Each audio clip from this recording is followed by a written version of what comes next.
எங்கள் அண்ணன் சமுத்திரக்கனியை பற்றி நான் கண்டிப்பாக சொல்லி ஆகணும். இப்போ சினிமா பற்றியே பேசும்போது சினிமா நடிகர்கள் பற்றி மட்டும் பேச முடியும், நடிகர்கள் இயக்குநர்கள். அஜித் சார்னா தன்னம்பிக்கைன்னு எல்லாருக்குமே தெரியும். சமுத்திரக்கனி அண்ணன்னா நம்பிக்கை அப்படின்னு நம்ம டிக்ஷனரியில் வச்சுக்க வேண்டியதான்.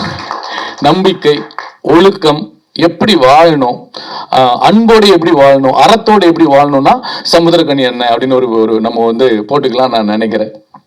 அந்த அளவுக்கு பொது வாழ்க்கையா இருக்கட்டும், இல்லை தனிப்பட்ட வாழ்க்கையா இருக்கட்டும், சினிமா வாழ்க்கையா இருக்கட்டும், அதை வந்து அது அவ்வளோ அழகாக கடைபிடிச்சு போகிறது உண்மையிலே ரொம்ப ரொம்ப ரொம்ப ரொம்ப சிரமம். எல்லா நேரத்துலையும் நம்ம வந்து அது ஒரு நேர்கோட்டில் பயணிப்பது என்பது ரொம்ப ரொம்ப சிரமம்.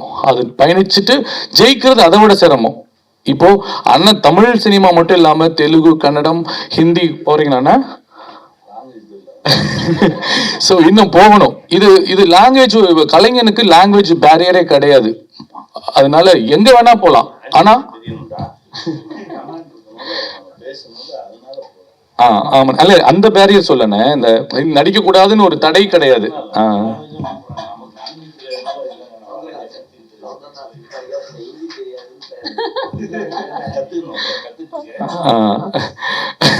ஏன் இப்படி பாலா ஏங்க, அதான் இந்தியனா இருந்து ஹிந்தி கத்துக்கிறது தப்பு இல்லை, தேவைப்படுறவங்க கத்துக்கிட்டோம். இது கலை எல்லாத்துக்கும் அப்பாற்பட்டது, மொழி, இனம், ஜாதி எல்லாத்துக்கும் அப்பாற்பட்டது கலை. ஸோ ஒரு இப்படிப்பட்ட ஒரு கலைஞன் உலகத்துக்கே போனோம். எப்படி விஜய் சேதுபதி போகணும், தனுசார் போகும்போது நாங்கள் சந்தோஷப்படுறோம்ல, அப்படி எங்க அண்ணன் சமுத்திரக்கனி போகும்போது நாங்கள் நம்மளெல்லாம் சந்தோஷப்படுவோம். இந்த ஒரு நிகழ்வுக்கு நமக்கு சிறப்பு விருந்தினராக வந்திருக்கும் நடிகர் சௌந்தரராஜன் அண்ணா. எந்த ஒரு ரோல் கொடுத்தாலும் அதை வந்து ரொம்ப நேர்த்தியா நம்ம கிட்ட கொண்டு வந்து சேர்க்கிற ஒரு அழகான நடிகர். ஸோ இந்த ஃபங்க்ஷனுக்கு வந்ததுல ரொம்ப ரொம்ப பெருமையான சில வார்த்தைகள்.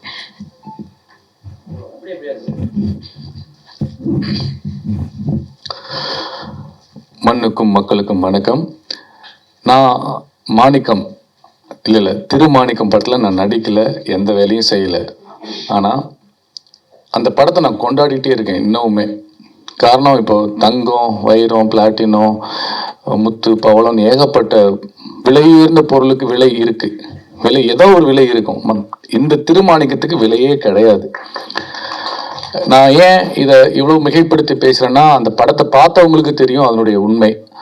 அதுக்கு முன்னாடி நான் இயக்குனரை பற்றி பேசி ஆகணும். எனக்கும் இயக்குனருக்கும் எப்படி ஒரு சந்திப்புனா, நான் ஜல்லிக்கட்டு ப்ரொடெஸ்ட்டில் வந்து போராட்ட களத்தில் இருக்கும்போது எனக்கு ஃபோன் பண்ணி என்னை வந்து எப்போவுமே அக்கறையாக கேட்டு, நீ பாதுகாப்பாக இருக்கியா, எதுவும் உதவி வேணுமான்னு கேட்கறதுல ஒரு 2-3 பேர். ஒன்று விஜய் சேதுபதி, 2வது கார்த்திக் சுப்பராஜ், 3வது நந்தா பெரியசாமி. எனக்கு யாருன்னே தெரியாது, அப்போ பழக்கமே கிடையாது.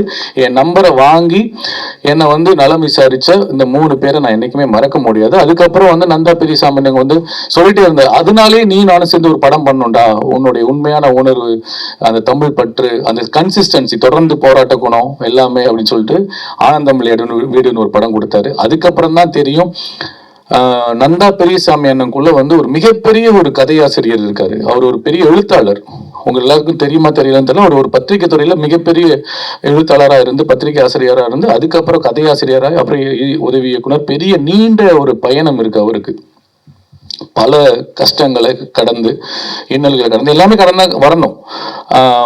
அது ஏன் கஷ்டம்னு சொல்றேன்னா, அந்த கஷ்டம் அது ஒரு பொருளாதார ரீதியா, குடும்ப ரீதியா நம்ம வந்து குடும்பத்தை பார்க்கவும் முடியாம இருக்கக்கூடிய வேதனை இருக்கு இல்லையா, அதுதான் மிகப்பெரிய வேதனை. அதெல்லாம் தாண்டி கூட சினிமால ஜெயிக்கணும்னு சொல்லிட்டு ஒரு ஜெயிச்ச பல இயக்குனர்கள்ல நந்தா பெரியசாமி அண்ணனையும் பார்க்குறேன்.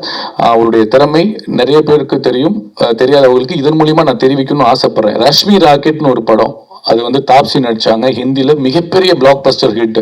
சேம் இதே ZEE5ல 100 மில்லியனா, அது 100 ஏதோ கரெக்டாக தெரியல, அதுக்கு மேலேயே நிறைய வியூஸ் போயிருக்கு, நிறைய பிஸ்னஸ் ஆயிருக்கு. ஒரு தமிழன் ஒரு மும்பையில் போயிட்டு இவ்வளோ பெரிய ஆளுமையான கதையாசிரியராக இருக்கிறது நம் தமிழுக்கு பெருமை, தமிழ்நாட்டுக்கு பெருமை. அண்ட் தொடர்ந்து நான் அவரோட வேலை செய்யணும்னு ஒவ்வொரு கேட்டுட்டே இருக்கேன். நான் வந்து சொல்லுவேன், அடுத்த படத்தில் நான் இல்லைன்னா நீங்கள் கொலை கேஸில் உள்ளே போயிடுவீங்கன்னு சொல்லியிருக்கேன். அந்த மாதிரி மிரட்டி தான் அவர்கிட்ட நான் வாய்ப்பு கேட்டுட்டு இருக்கேன். ஏன்னா ஆனந்தம் விளையாட்டு பண்ணும்போது ஒரு பெரிய பட்டாலும் பெரிய கஷ்டம். ஒரு ஒரு விஷயத்தை நான் கண்டிப்பாக அண்ணனை பற்றி சொல்லணும். நாங்கள் வந்து ஒரு 15-20 ஆக்டர் இருக்கோம். சேரன் அண்ணன், சரவணன் அண்ணன், பருத்திவரன் சித்தப்பு, கௌதம் கார்த்திக், அந்த பொண்ணு ஹீரோயின், ஏகப்பட்ட பேர், எனக்கு டக்கு டக்குன்னு பேர் வரல, பெரிய பெரிய ஆர்டிஸ்ட் எல்லாமே இருக்கும். திடீர்னு வந்து கிளைமேக்ஸ் எடுக்க வேண்டிய சூழல்ல வந்து ஒரு முக்கியமான சீன் எடுக்க வேண்டிய நேரத்தில் வந்து சரவணனுக்கு வந்து சுகர் ஷூட்டப் ஆகி பயங்கரமா சீரியஸ் எமர்ஜென்சி கண்டிஷன் போயிட்டாரு. எப்படி எடுக்கிறதுனே தெரியல, கொரோனா டைம் வேற, ஒட்டுமொத்த டீமும் போயிட்டோம். அவர் இல்லாம எந்த சீனுமே எடுக்க முடியாது. ஒரு நாள் ரூம்ல சும்மா உட்காந்துருக்காங்க, என்ன பண்றதுன்னு தெரியல. எல்லாம் ப்ரொடியூசர் என்ன சொல்றாரு, பேக்கப் பண்ணிட்டு போவோம்னு சொல்ற மாதிரி சொல்லிட்டு இருக்காரு ரங்கநாதன் சார்.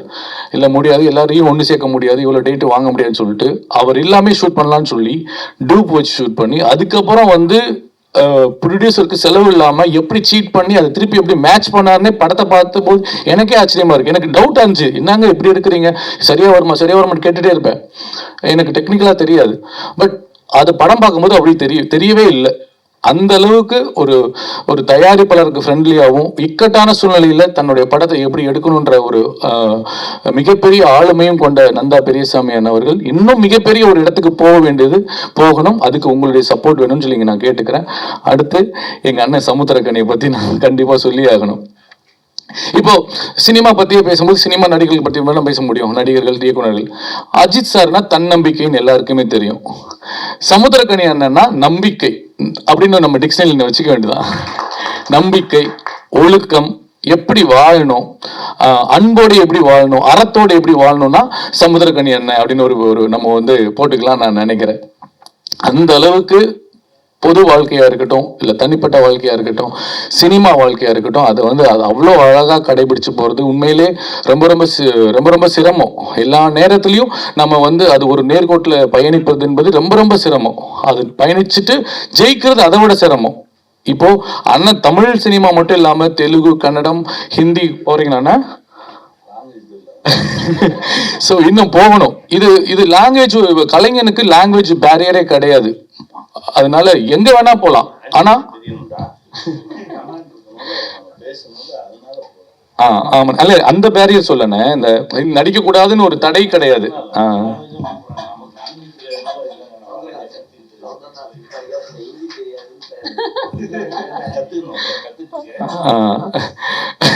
ஏன் இப்படி பாலா ஏங்க, அதான் இந்தியனா இருந்து ஹிந்தி கத்துக்கிறது தப்பு இல்லை, தேவைப்படுறவங்க கத்துக்கிட்டோம். இது கலை எல்லாத்துக்கும் அப்பாற்பட்டது, மொழி, இனம், ஜாதி எல்லாத்துக்கும் அப்பாற்பட்டது கலை. ஸோ இப்படிப்பட்ட ஒரு கலைஞன் உலகத்துக்கே போனோம். எப்படி விஜய் சேதுபதி போகணும், தனுசார் போகும்போது நான் சந்தோஷப்படுறோம்ல, அப்படி எங்க அண்ணன் சமுத்திரக்கனி போகும்போது நாங்கள் நம்மளெல்லாம் சந்தோஷப்படுவோம்.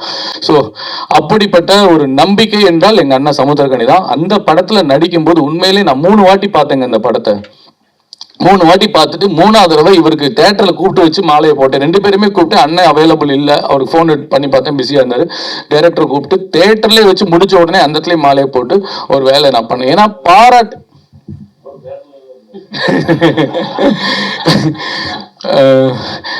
ஐயோ ஒரு ஃப்ளோ போச்சு. பாராட்டுவதற்கு ஒவ்வொரு நடிகனும் ஒவ்வொரு இயக்குனர்களும் வந்து கொஞ்சம் டைம் எடுத்துக்கலாமாண்ணே.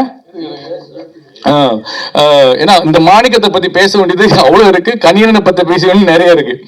இந்த பாராட்டுது இருந்ததுன்னா என்னதான் சம்பளம் நம்ம வாங்குறோம், என்னதான் படம் ஹிட்ன்ற ஒரு சந்தோஷத்தை தாண்டி படம் ரிலீஸ் ஆனதுக்கு அப்புறம் போனை வச்சு பார்த்துட்டே இருப்போம். யாராவது போன் பண்ண மாட்டாங்களா, ஏய் நல்லா இருக்கு, ஏ சூப்பரா இருக்கு, ஏ செம்மையா நடிச்சிருக்க, படம் ஹிட் செம்ம, அந்த வார்த்தையை கேட்கறதுக்கு, அந்த கைத்தட்டு விசில கேட்கறதுக்கு எல்லா கலைஞர்களும் காத்து கொண்டிருப்போம்.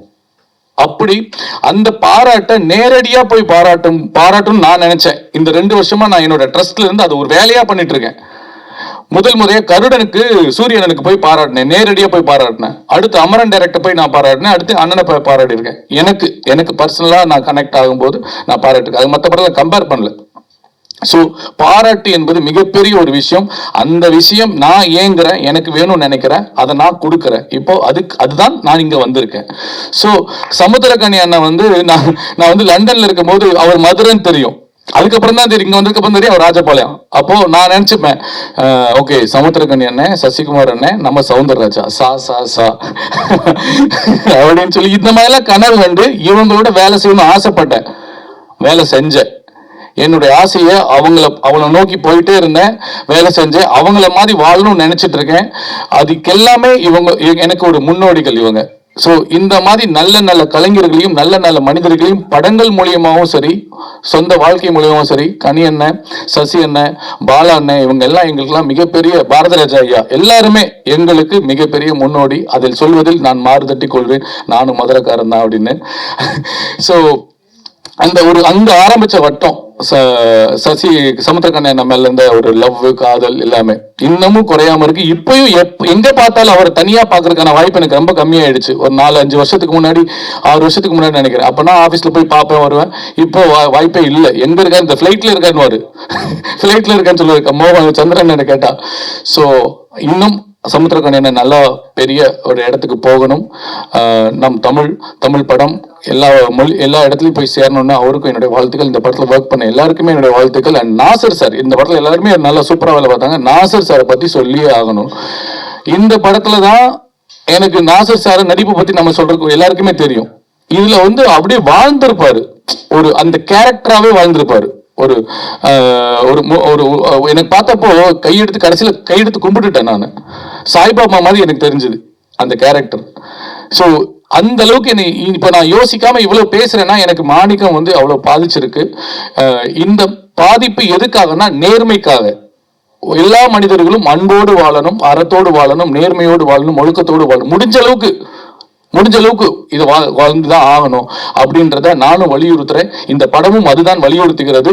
பார்க்காதவர்கள் தயவு செஞ்சு மறுபடியும் பாருங்க. இது வியாபாரத்துக்காக அல்ல, நம் வாழ்க்கைக்காக, நம்மளுடைய முன்னேற்றத்திற்காக. அண்ட் இது அகைன் வியாபாரம் வந்தால்தான் நந்தா பெரியசாமி என்ன மாதிரி இன்னும் பெரிய பெரிய பெரிய பட்ஜெட் படங்கள் பண்ணுவாங்க. நிறைய கதைகள், நிறைய நல்ல விஷயங்கள் மக்களுக்கு கிடைக்கும். வாய்ப்புக்கு மிக மிக நன்றி கூறி விடைபெறுகிறேன். நன்றி, வணக்கம். Thank you, Anna. Thank you so much.